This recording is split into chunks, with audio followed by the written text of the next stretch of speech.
দর্শক, বঙ্গ নিউজে আপনাদের সকলকে স্বাগতম। দর্শক, আজকে যে প্রতিবেদনটা করব, এই প্রতিবেদনটা শুনে হয়তো হিন্দু সম্প্রদায়ের মানুষের অনেকের আঘাত লাগতে পারে আপনাদের ভিতরে, কিন্তু এটা আঘাত লাগার কোনো বিষয় না। যেটা অতিপায় বাস্তব সত্য, সেটাই প্রকাশ করতে যাচ্ছি।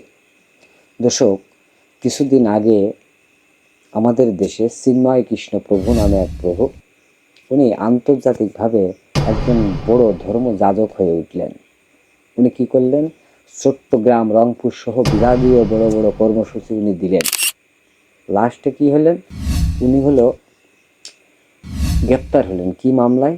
রাষ্ট্রদ্রোহীর মামলায়। এবং যে মামলা হওয়ার পর থেকে সারা বিশ্বে বিভিন্ন বিক্ষোভ কর্মসূচি আলোড়ন সৃষ্টি হলো। কি হলো? চিন্ময় কৃষ্ণ প্রভু কিন্তু এখন জেলের ভিতরে আছে। উনি কিভাবে আছে এখন আমরা কিন্তু কেউই জানি না। তার সাথে সাথে আর একজন বিখ্যাত নেতা হওয়ার চেষ্টা করলেন হিন্দু যাজকদের ভিতরে। সেটা হলো যে কুশল বর্মন। উনি একজন কলেজের সংস্কৃতি বিষয়ক একজন অধ্যাপক। তো ওনার জায়গা থেকে আজকে কিন্তু একটা মবের সৃষ্টি হয়েছে। মবটা কি?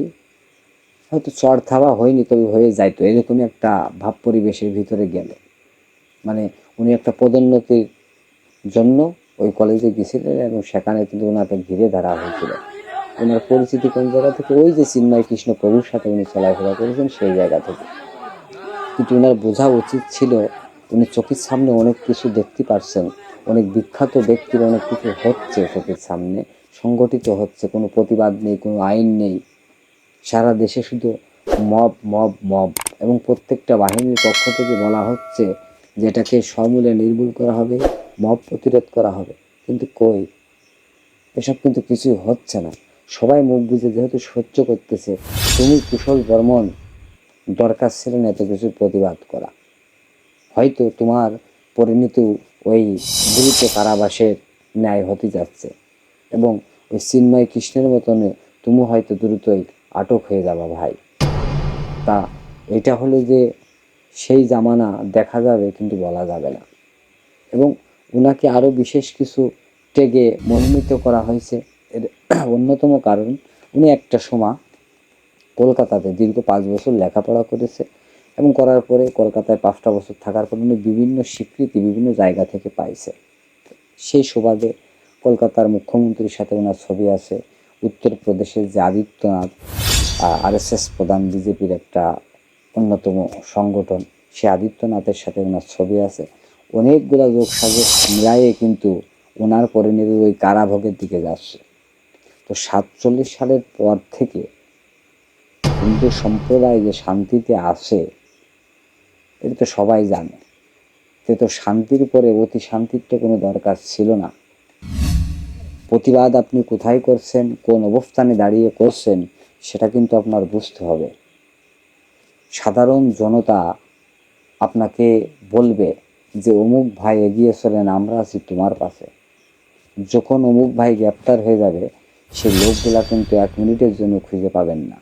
চিন্ময় কৃষ্ণ প্রভুর কোটি কোটি ভক্ত, কোটি কোটি লোক, কিন্তু জেলটা কিন্তু ওই চিন্ময় কৃষ্ণ প্রভুই খাটতেছে। অর্থাৎ যেই নেতা হতে যান না কেন, এতটুকু জিনিস মাথায় রাখবেন, যা কিছু ঘটতেছে এটা নীরবে মাইনে নিন। আর যদি প্রতিবাদ করতে চান, তাহলে যেটা 1 কিলোমিটার দূরে আছে সেটা এখন সংগঠিত হয়ে যেতে পারে। এটা আপনাদের বুঝতে হবে। দেশের পরিবেশ বুঝতে হবে, দেশের রাজনৈতিক পরিমণ্ডল বুঝতে হবে। বিরাট বিরাট বড় বড় নেতা বিভিন্ন সংগঠনের, তারা কিন্তু বিভিন্ন বিপদের সম্মুখীন হচ্ছে। অর্থাৎ রাষ্ট্র কিন্তু একটা উত্তপ্ত পরিবেশের ভিতরে এখন চলমান হচ্ছে। এটা কবে স্থির হবে তার কোনো নির্দিষ্টতা নেই। সেই জায়গা থেকে তুমি সংখ্যালঘু সম্প্রদায় একজন ব্যক্তি হয়ে তো নেতা হওয়ার কোনো প্রয়োজন নেই ভাই। এত হিন্দু নেতা হওয়ার কোনো প্রয়োজন নেই। এই হিন্দু নেতাদের জন্যেই হিন্দু সম্প্রদায় আজকে সব থেকে বেশি বিপদগ্রস্ত হয়েছে বাংলাদেশে, এবং আস্তে আস্তে এই সম্প্রদায় বিলীন হওয়ার পথে। তো সেই জায়গা থেকে আমি এতটুকু হিন্দু সম্প্রদায়ের লোকেদের বলবো, আপনারা আবেগের পথে বিমোহিত না হয়ে, তো প্রতিবাদী না হয়ে চুপচাপ সহ্য করে দেন। মরেছেন যতক্ষণ মরার মতন মরেন, যদি মরাটা শান্তিতে মরতে চান। আর নতবা আপনাদের মৃত্যু কিন্তু ভয়াবহ রূপ নেবে। আমি আবারও বলছি, এটাই সেই জামানা, দেখা যাবে কিন্তু বলা যাবে না। ধন্যবাদ। আপনার মতামত আপনি জানাতে পারেন। যদি ভালো লেগে থাকে তাহলে অবশ্যই চ্যানেলটি সাবস্ক্রাইব করে পরবর্তী ভিডিও দেখার আমন্ত্রণ জানাচ্ছি।